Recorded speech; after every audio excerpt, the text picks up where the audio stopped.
Hello everyone, welcome back once again. आज की इस वीडियो में मैं आपके लिए लेके आई हूँ इन्वर्टिबल फंक्शंस, कि वो फंक्शंस कैसे होते हैं और वो कैसे दिखाई देते हैं।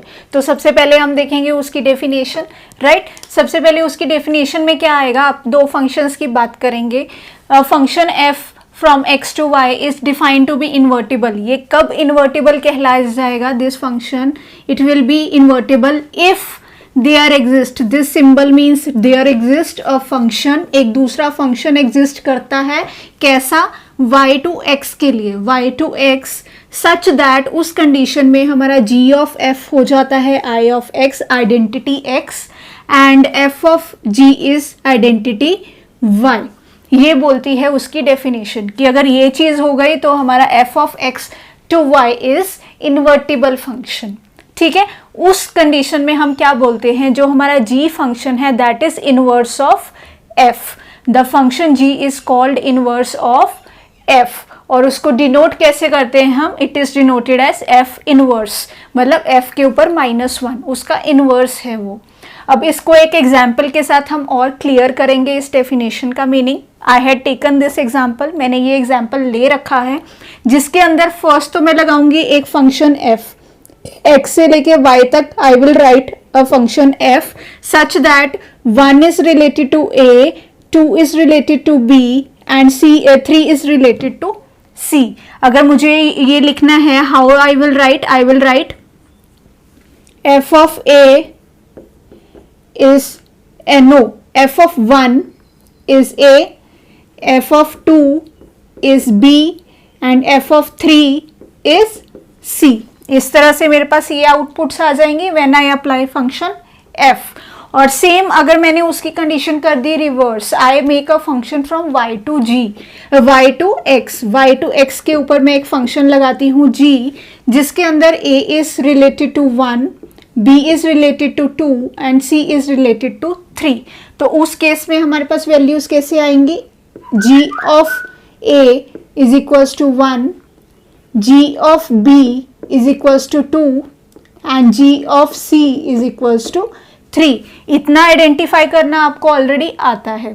अब हम जाएंगे इस स्टेप के ऊपर कि हमारा g of f and f of g क्या क्या आते हैं। सबसे पहले हम इस केस को लेके we will find g of f। ठीक है, पहले हम सॉल्व करेंगे हमारे g of f's। तो g of f सबसे पहले 1 के लिए, g of f1 इसका क्या मीनिंग है? g of f of 1, हमारा f of 1 is a, so our g of a हमारे पास अगेन नेक्स्ट इधर से आ जाएगा 1। चेक करते जाना, I am putting values from here only, right. Next हम फाइंड करते हैं हमारा g of f of 2। ठीक है, g of f of 2 that will come g of b and that is 2। You can check, सारी values इधर से ही एंटर हो रही हैं उसके अंदर। Next we will check g of f of 3, उसका क्या मीनिंग है? g of f of 3 that is g of c and that is 3। check from here, correct. अब ये पुट करते ही जितने मैंने g of f निकाले, g of f की वैल्यूज क्या आ रही है मेरे पास? 1 2 3। और अगर आप चेक करें 1 2 3 हमारी किस फंक्शन की है? They are from x। तो हम इसे कैसे लिख सकते हैं? g of f are all the entries of x। ठीक है, सो यहां से हमारा ये चीज प्रूव हो गया, g of f is equals to I of x। ये कंडीशन हमने प्रूव कर दी। Now we will prove this condition. हम इस कंडीशन को प्रूव करते हैं इस साइड के साथ। अब हम क्या फाइंड करेंगे? We will find all f of g's।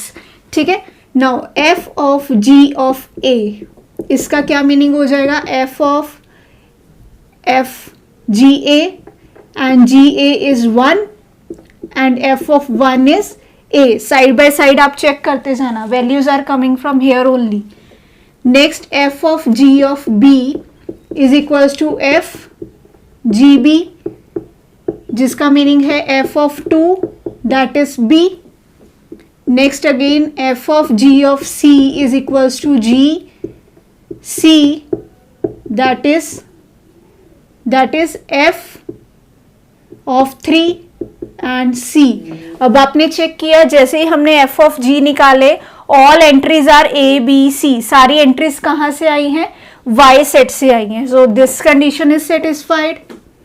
ठीक है, ये भी हमारा हो गया।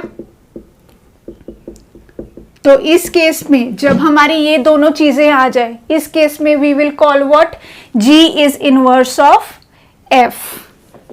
सो here we get g is inverse of f, right. और हम क्या बोल सकते हैं, our f is a invertible function. यहां से हम बोल सकते हैं हमारा f क्या है, इन्वर्टिबल फंक्शन है।